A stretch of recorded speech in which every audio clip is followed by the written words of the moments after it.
Saya Sri Sunarni, calon guru penggerak Angkatan 6 Kota Madiun akan memaparkan koneksi antar materi modul 3.2 Pemimpin dalam Pengelolaan Sumber Daya.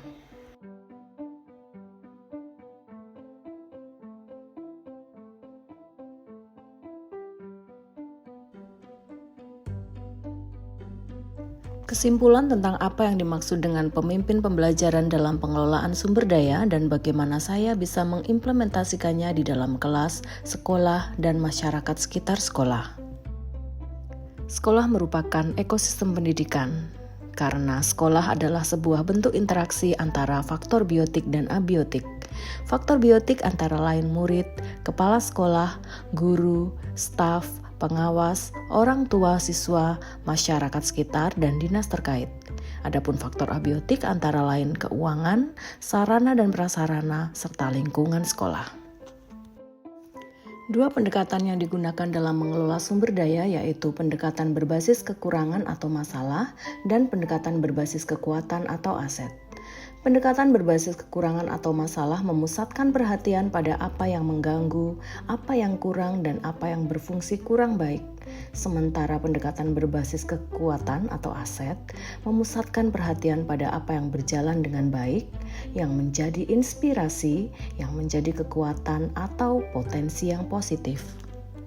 Pendekatan berbasis aset ini selanjutnya kita kenal sebagai Asset-Based Community Development, yang selanjutnya akan kita sebut dengan pengembangan komunitas berbasis aset, menekankan dan mendorong komunitas untuk memberdayakan aset yang dimilikinya, serta membangun keterkaitan dari aset-aset tersebut agar menjadi lebih berdaya guna.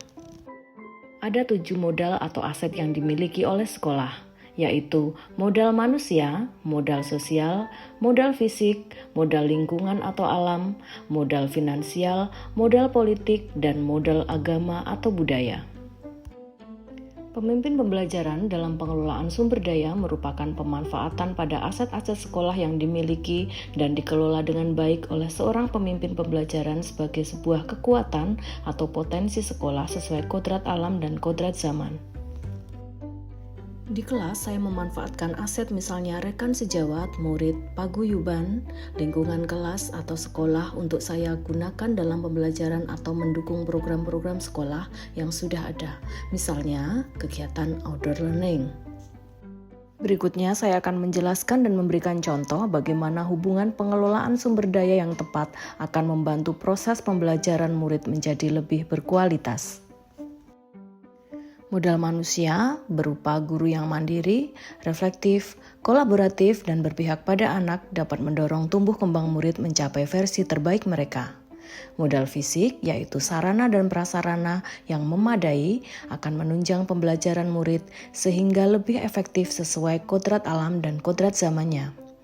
Modal politik adalah guru atau kepala sekolah yang mempunyai kewenangan untuk membuat program pembelajaran yang berpihak pada anak dan mampu mengembangkan budaya positif di sekolah.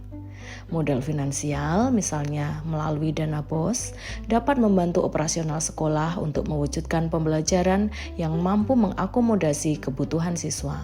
Sementara modal sosial, yaitu hubungan baik dengan lembaga atau dinas di luar sekolah, dapat menambah sumber belajar murid dan menambah wawasan mereka.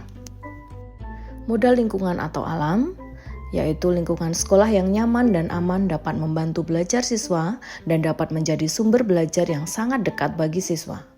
Modal agama dan budaya, integrasi ajaran agama dan budaya di sekolah dapat mewujudkan karakter baik pada anak dan menambah kecintaan mereka akan warisan budaya mereka.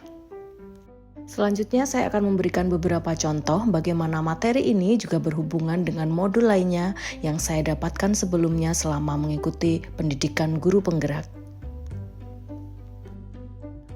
Pada materi filosofi Ki Hajar Dewantara, pendidikan menuntun segala kekuatan kodrat anak agar dapat mencapai keselamatan dan kebahagiaan yang setinggi-tingginya baik sebagai manusia maupun anggota masyarakat dengan pengelolaan komunitas berbasis aset. Di pengelolaan sumber daya ini, guru sebagai pemimpin pembelajaran dapat memanfaatkan aset yang dimiliki oleh diri sendiri, murid maupun lingkungannya sehingga murid dapat mencapai kodrat tertingginya.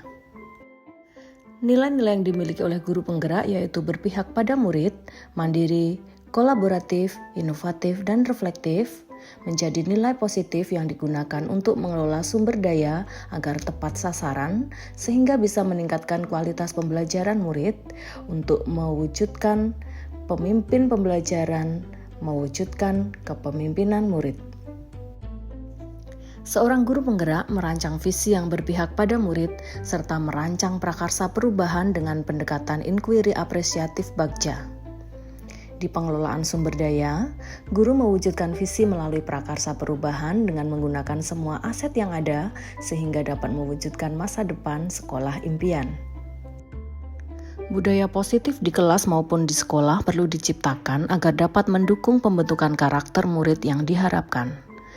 Pengelolaan sumber daya dalam penerapan budaya positif di sekolah, guru perlu memahami aset dan kekuatan yang dimiliki sehingga penerapan budaya positif di sekolah dapat lebih optimal.